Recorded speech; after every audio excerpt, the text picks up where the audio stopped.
Petit message rapide les gars avant que je commence cette vidéo pour vous dire que je suis extrêmement désolé pour le cadrage que vous allez voir au cours de cette vidéo qui est assez longue.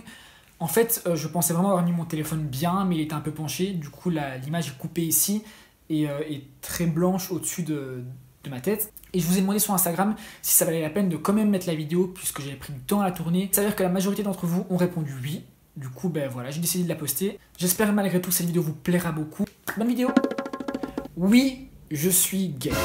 Alors certains d'entre vous le savaient, je pense notamment à mes amis, mes proches, enfin mon entourage en général, et d'autres pouvaient s'en douter, je sais pas, parce que rien du tout en fait. Je vais dire parce que j'ai des attitudes, des mimiques ou des trucs comme ça, mais c'est terriblement cliché, donc non. Les amis, aujourd'hui je vais vous faire une vidéo story time, enfin je sais pas si on peut vraiment dire que c'est un story time, mais c'est mon expérience avec le coming out. Pourquoi est-ce que je fais cette vidéo? Premièrement, c'est pour inspirer les autres personnes qui aimeraient faire leur coming out prochainement et qui ne savent pas comment s'y prendre, qui aimeraient bien avoir quelques petites indications, quelques petites histoires pour être rassurés ou justement pour réfléchir à comment le faire, en quelque sorte. Deuxièmement, ça va être pour sensibiliser la communauté hétérosexuelle, si on peut parler de communauté, au coming out en fait, afin que vous vous rendiez compte de ce que ça représente pour une personne homosexuelle, pour une personne de la communauté LGBT. Puisque parfois on peut dire oui mais c'est facile, enfin qu'est-ce qu'on s'en fout que tu sois gay machin, mais non, je vous assure que même aujourd'hui en 2019, faire son coming out, s'assumer en tant qu'homosexuel, c'est pas facile, vraiment. Et ça a toujours de gros risques. Quand est-ce que j'ai fait mon coming out?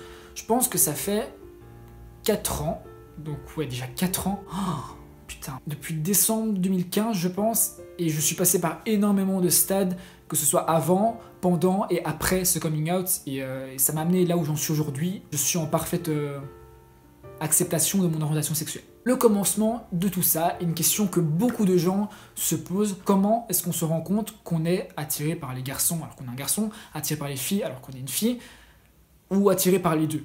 Donc je pense que c'est vraiment quand j'avais 12 ans, donc vraiment la puberté, l'adolescence, vous connaissez, ou du coup c'est la période où en général les gens commencent à être attirés par les filles, les filles commencent à être contentes de parler aux garçons, enfin tous les trucs comme ça, et ben moi les gars, vraiment, genre, je me rappelle, j'étais avec une bande de potes et on parlait de filles, comme tous les groupes de potes, et eux étaient vraiment à fond dedans, genre ils me disaient oui, Mickaël regarde son cul, Mickaël regarde ses seins, machin, et moi j'étais ouais. Donc vraiment je répondais oui, ou alors je faisais genre que ça m'attirait aussi, mais ça me faisait clairement ni chaud ni froid, mais je me posais pas plus de questions que ça. Je me disais bah, ça va venir, je suis jeune, voilà. Et malgré tout je pensais qu'il y avait quelques filles qui me plaisaient, mais c'était plus des chouettes amitiés en quelque sorte, genre on rigolait bien en tant qu'amis, du coup je me disais ah mais je l'aime bien cette fille. Et j'essayais aussi de me pousser à bien aimer cette fille pour me mettre dans la case hétérosexuelle, pour me sentir bien dans mon groupe d'amis, puisque eux avaient ces attirances pour les filles et moi je ne l'avais pas encore. Donc voilà, là je me pose pas encore trop de questions, et après arrive le moment fatidique les gars. À une petite parenthèse, je n'ai absolument aucun tabou à propos du sexe, je trouve que c'est quelque chose de normal chez l'être humain, tout le monde aime bien ça, enfin j'espère, et donc je vois pas pourquoi est-ce que ce serait sale ou ce serait un tabou d'en parler. Voilà. Donc, je disais, comme tout adolescent de 12-13 ans, j'allais sur des sites porno, et au début, voilà, je regardais des vidéos comme tout le monde, avec un homme et une femme. Puis un beau jour, je dis ça comme si c'était une histoire de dingue, mais voilà, j'ai vu une catégorie, genre gay, ou je sais plus ce que j'ai vu genre une image ou quoi, et j'ai regardé par curiosité. Curieusement, j'ai été bien plus attiré et excité par ça que par ce que j'avais pu voir jusqu'à présent sur les sites porno. Donc à ce moment-là, j'ai commencé à regarder des vidéos, et au début, je me sentais vraiment mal, les gars. Genre, je vous jure, je me sentais mal. Parce que je me disais, mais Mickaël, mais c'est pas bien, enfin, pourquoi est-ce que tu regardes des vidéos avec des hommes? Pourquoi est-ce que tu regardes pas des vidéos avec des meufs, comme tout le monde, en quelque sorte? Et je me rappelle même que quand je me touchais, après, je m'en voulais vraiment. Et je me disais, non, Mickaël, c'est la dernière fois que tu fais ça, plus jamais tu feras ça, ou à partir de maintenant, tu refais de nouveau ça que sur des vidéos hétérosexuelles, parce que c'est comme ça, parce que tu dois être attiré par les filles, parce que c'est la norme, parce que j'avais même pas conscience en fait du fait qu'il y avait vraiment des gays et des lesbiennes et tout ça. C'est pas un truc qui est dans mon éducation par mes parents qui avait été qui m'ont enseigné en quelque sorte. Je savais pas vraiment tout ça. Genre on m'a jamais parlé d'attirance, et encore moins de sexualité. Mais je ne blâme pas mes parents, l'éducation d'avant est différente de celle de maintenant, il y a quelques lacunes. Maintenant, je pense que c'est très bien de parler de sexualité avec son enfant. Pourquoi ? Parce que l'éducation sexuelle, c'est normal. Et comme je disais avant, le sexe, ça fait partie de la vie des êtres humains. Il n'y a pas spécialement d'âge pour apprendre à découvrir son corps, pour apprendre ce qu'il en est des différentes sexualités, pour apprendre que c'est pas obligatoire d'aimer les filles, que c'est pas anormal d'aimer les garçons quand on est un garçon, que voilà, qu'il existe une multitude de sexualités et qu'il ne faut pas se fier à une norme. Parfois, je me rappelle que je me forçais à regarder des vidéos de lesbiennes pour être excité par des filles. Mais après, je retournais très vite sur les sites gays et je me rendais compte que c'était ça qui m'attirait, voilà. Mais je me posais pas plus de questions que ça sur le plan sentimental. Ça me paraissait toujours anormal de tomber amoureux d'un garçon et je me dirigeais plus vers les filles pour ce qui était de la sentimentalité. Puis vers mes 14 ans, j'étais vraiment pas bien parce que là c'était vraiment le seuil critique. Je me disais, mais Mickaël, tu trouveras jamais une fille. Pourquoi est-ce que ça marche pas avec les filles? Pourquoi est-ce que t'as pas cette attirance sexuelle, quoi? Et vraiment, ça a été une année où j'étais vraiment pas bien par rapport à ça. Et donc j'ai commencé un peu à m'informer et tout. Et j'ai découvert un site assez gay-friendly, où les gens expliquaient leur coming out, où les gens expliquaient comment ils s'étaient rendus compte qu'ils étaient gays, comment ils avaient vécu ça, tout ça, enfin des trucs qui intéressent très fort tous les jeunes de cet âge qui se posent des questions. Sur ce site, eh bien, j'ai parlé avec un garçon, et le courant est plutôt bien passé, et puis on a commencé un petit peu à parler et tout. Et après quelques semaines, je me suis rendu compte que je commençais à avoir un petit truc pour ce garçon, en fait. Enfin, qu'en tout cas, j'avais une attirance pour lui, que j'avais pas eu spécialement avec les filles. Et c'est vraiment à ce moment-là que j'ai pris conscience que c'est bon, j'étais attiré par les garçons et je me suis rendu compte que j'étais gay sûrement ou peut-être bisexuel. Puis ça a été, je pense, l'été 2015 et à ce moment-là j'ai vraiment réfléchi pendant 2 mois à si j'étais gay ou si je me sentais bisexuel, enfin à ce qu'il en était de mon orientation sexuelle. Et je me suis dit à la fin de ces 2 mois où vraiment je sentais que je me forçais à chercher cette attirance chez les filles, qu'en fait non, j'étais attiré uniquement par les garçons. Et donc à ce moment-là, eh bien, j'ai réfléchi à comment est-ce que j'allais en parler à ma famille, parce que je trouvais ça important en fait. Maintenant, je trouve ça peut-être pas aussi important que ça l'était avant, de faire son coming out si tôt, parce que voilà, à 15 ans, ça reste quand même assez tôt. À ce moment-là, j'avais le besoin d'exprimer aux personnes qui m'entourent, à mon entourage proche, que je vivais ça, enfin que j'étais dans une étape de ma vie assez compliquée et que j'avais besoin de me sentir accepté en fait, et de me sentir normal. Aussi, j'en avais vraiment marre de faire semblant d'être attiré par les filles auprès de mes potes. J'en avais aussi marre de pas pouvoir être naturel, de pas pouvoir, quand je voyais un garçon ou quoi, dire à mon ami, enfin des amis filles parce que j'en avais aussi, lui, je le trouve mignon, quoi, comme n'importe quel groupe d'amis le ferait. Mi-décembre 2015, je suis allé au marché de Noël avec ma sœur et je m'étais dit avant, Mickaël, ça y est, tu vas le dire à ta sœur, c'est la personne la plus importante de ta vie. Et d'ailleurs, ça l'est toujours, c'est la personne la plus importante de ma vie, ma sœur. C'est un de mes piliers, voilà, c'est une personne qui me comprend, c'est une personne que j'aime, voilà. Salut Sonia. Et donc je me disais, c'est à elle que je dois le dire en premier. Je me rappelle, vraiment toute la journée les gars, j'étais pas bien parce que j'avais envie de lui dire, genre c'était sur le bout de mes lèvres mais je osais pas. Et genre je me rappelle, je transpirais, genre je stressais, je tremblais, tellement j'osais pas lui dire. Sur le retour, donc je pense qu'il était 19h parce que j'ai pas réussi à le dire en fait de toute la journée, mais sur le retour, quand on était à genre 50 mètres de chez moi, j'ai arrêté ma soeur dans la rue et je lui ai fait, Sonia, je suis gay. À ce moment-là, ce que ma sœur a fait, c'est qu'elle m'a pas cru. Voilà, elle m'a pas cru, c'était pas méchant de sa part, mais elle me disait non, mais Mickaël, tu rigoles, c'est pas possible, enfin, comment t'es gay, enfin, t'es pas efféminé, enfin, des trucs un peu comme ça, clichés, enfin, je lui en veux pas du tout, c'est normal. Et donc, on a un peu parlé de ça les 5 minutes qui restaient avant que je rentre chez moi, et puis, on en a plus parlé, voilà. Elle m'avait dit, j'ai besoin de temps pour réfléchir à ça, on en reparle une autre fois. Ce qui s'est passé après, c'est que j'étais extrêmement soulagé, je pense que j'ai même pleuré, parce que ça m'avait fait tellement le bien, en fait, de pouvoir partager ça avec quelqu'un sans me sentir vraiment jugé. Sa réaction n'avait pas été la meilleure possible, mais ça n'avait pas été mal. Elle m'avait pas dit, elle m'avait pas insulté, elle m'avait pas critiqué, donc je me sentais déjà beaucoup mieux. Je pense que la deuxième personne à qui je l'ai dit, c'était ma meilleure amie de l'époque, qui elle-même est lesbienne, voilà, et qui avait aussi des gros doutes sur ça et qui m'en avait déjà parlé, donc le terrain était propice pour que je dise moi aussi ce que je ressentais par rapport à ma sexualité. Et donc un jour on se promenait, tout ça, je lui ai dit simplement, appelons-la, je sais pas, Alice, voilà, je suis gay. À ce moment-là, choqué. Genre un peu comme ma sœur, mais juste, elle était, ah, Mickaël, t'aurais pu me le dire avant. Et du coup, directement, elle a enchaîné sur le fait, ouais, t'as déjà parlé à des mecs et tout, des trucs comme ça, et c'était vraiment trop bien parce que je me sentais compris. Et ça a vraiment fait en sorte que notre amitié se développe même si je ne parle plus vraiment à cette personne autant qu'avant. Après, les gars, étape super importante, mon papa. Donc voilà. Pourquoi est-ce que j'ai décidé d'en parler à mon papa avant ma maman? Parce que, je sais pas, j'ai eu l'impression que j'avais plus d'opportunités d'être seul à seul avec mon père pour lui expliquer. Et puis, ça me paraissait plus difficile en fait qu'avec ma mère. Et du coup, je voulais faire le plus difficile en premier, comme ça après, tout passerait crème. Je me disais, voilà, tu fais ton père, et puis tout passe bien. Et mon papa, du coup, ça a vraiment été dur de lui dire. Vraiment, c'était la personne à qui j'ai eu le plus de mal à le dire. Parce que faut savoir que je suis belge et tunisien. Et du coup, que mon papa est tunisien, de religion musulmane.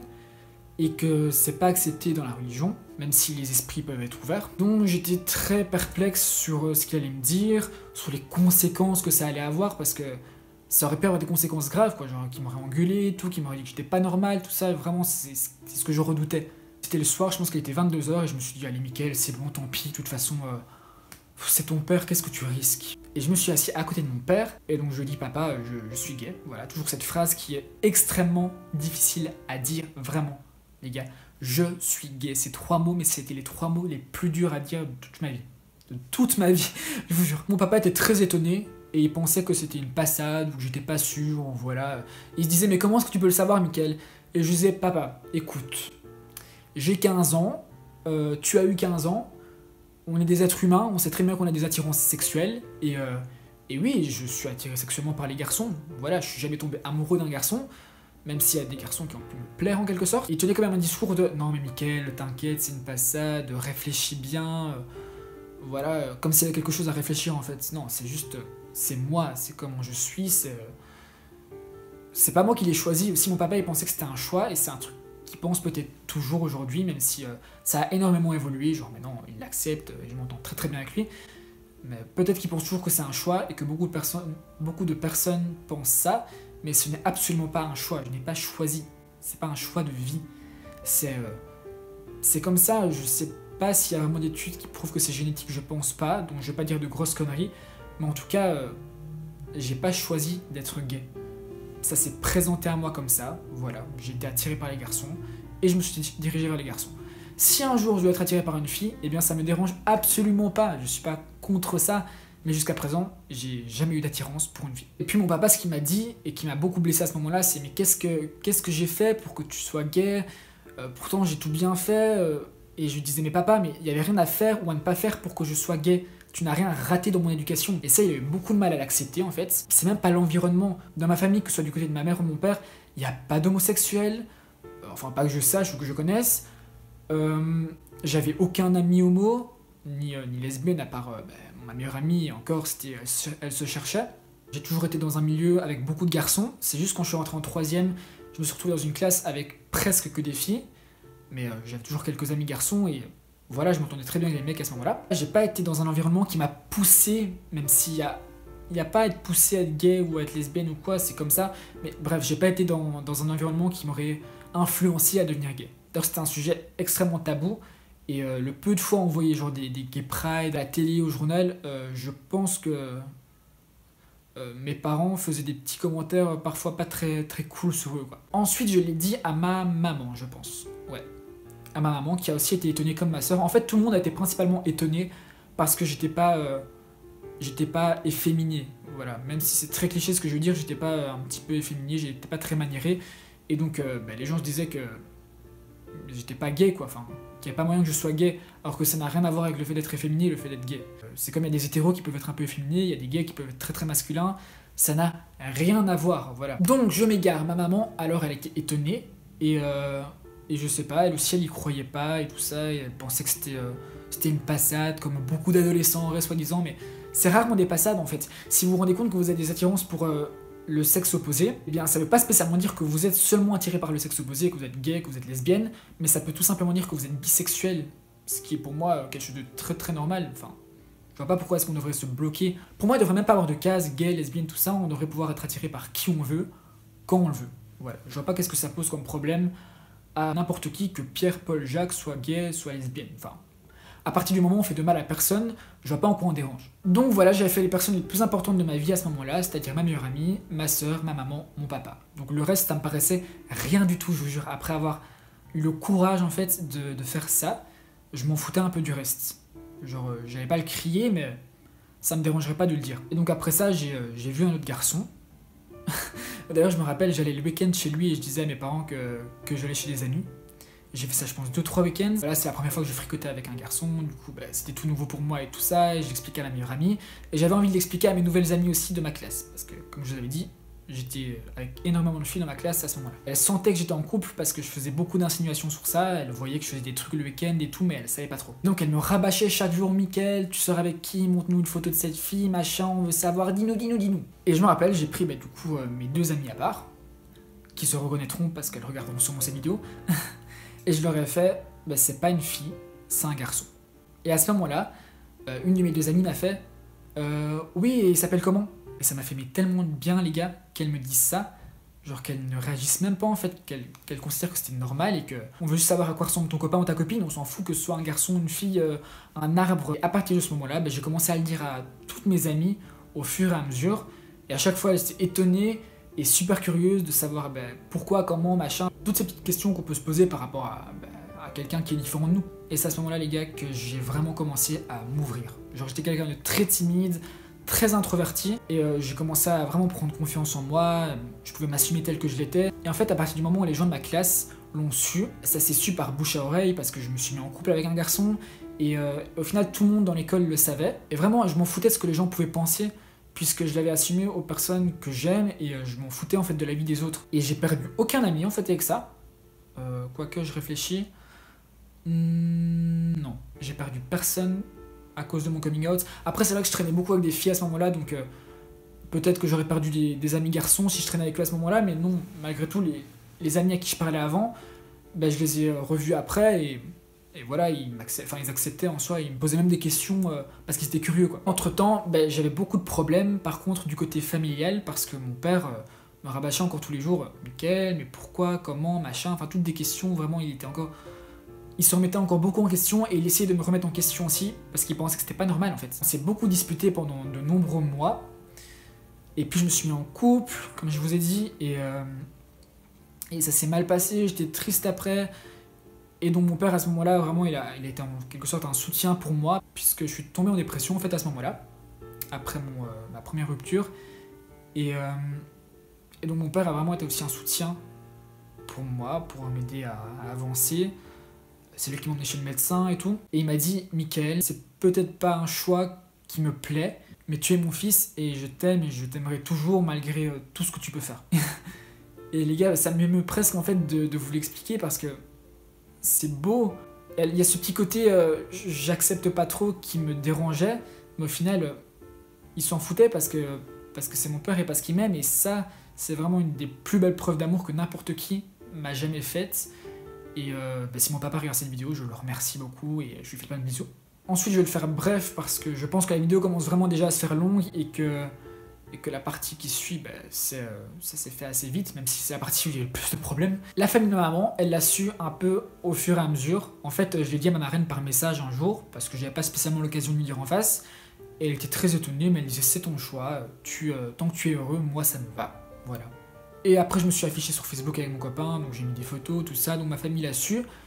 Et j'ai eu aucune critique, j'ai eu que du soutien ou des messages gentils, donc voilà, pour moi c'était bon.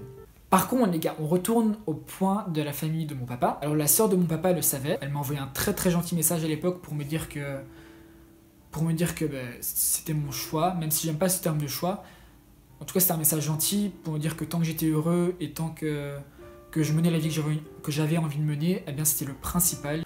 Donc les gars, petit récap, à ce moment-là, tout le monde savait, on va dire. Enfin, tous les gens principaux, le reste du monde, je m'en bats les couilles. Mais il restait mon grand-père et ma grand-mère, principalement. Du côté de mon papa qui vit en Tunisie. À force de poster des photos de mon ex et moi sur les réseaux sociaux, ma famille de Tunisie l'a remarqué et s'est remonté aux oreilles de mon grand-père, qui en a parlé à mon père pour ensuite me téléphoner.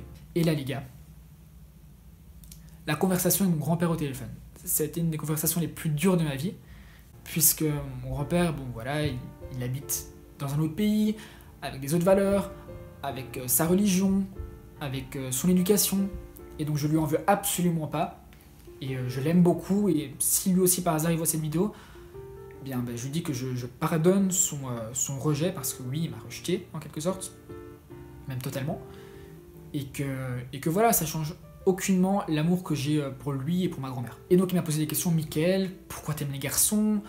Et quoi, tu vas pas te marier, ça veut dire? Et quoi, tu vas pas avoir d'enfants? Et quoi, je comprends pas, machin, dis-moi. Et moi je lui disais: papy, je suis attiré par les garçons. C'est comme ça que je le sais. En fait, je lui ai réexpliqué la même chose que j'ai expliqué à tout le monde. Surtout à mon père en fait. Et il y croyait pas, je sais pas, dans sa tête, ça, il n'y avait pas le déclic en fait. Il pouvait pas s'imaginer que c'était normal. Voilà. Pour lui, c'était anormal. Et puis il a commencé à me dire: mais moi j'ai pas envie de quelqu'un de pédophile dans ma famille. Ouais, le terme pédophile vraiment qui m'a énormément blessé. Mais encore une fois, c'est juste, il sait pas ce qu'il veut dire ce terme, mais pédé ou pédophile, c'est très différent de homosexuel. Homosexuel, c'est être attiré par les garçons. Pédophile, c'est quelqu'un qui est attiré par les enfants et qui les viole. On est quand même sur deux trucs très très différents, si vous voyez ce que je veux dire. Et puis il m'a fait: ouais, je vais te déshériter. À ce moment-là, je dis: ok papy, moi je te dis ce que j'avais à dire. Tu l'acceptes ou tu l'acceptes pas, c'est comme ça, je suis comme ça. Après, on a raccroché. Et au final, j'étais en froid. Enfin, c'était vraiment un froid qui venait que de sa part. Genre, mon grand-père ne me parlait plus. Il me disait bonjour quand il me voyait, mais il ne me parlait plus. Alors que c'était le genre de grand-père qui fait: salut, ça va, comment ça va les études, tchic-tchac, voilà. Et moi, je me disais: c'est pas grave, ça viendra, il acceptera. Moi, j'ai fait ma part des choses, je continue à être comme j'étais avant avec lui, à être sympa, à essayer d'un petit peu parler. Et le temps fera les choses. Aujourd'hui, ce qu'il en est, c'est que c'est toujours un petit peu pareil. Avec ma grand-mère, ça s'est réchauffé, on se parle encore normalement, même si on n'est plus aussi proche qu'avant. Mais il faut aussi dire que comme on est à distance, je suis moins proche d'eux que de ma famille en Belgique, donc la famille de maman.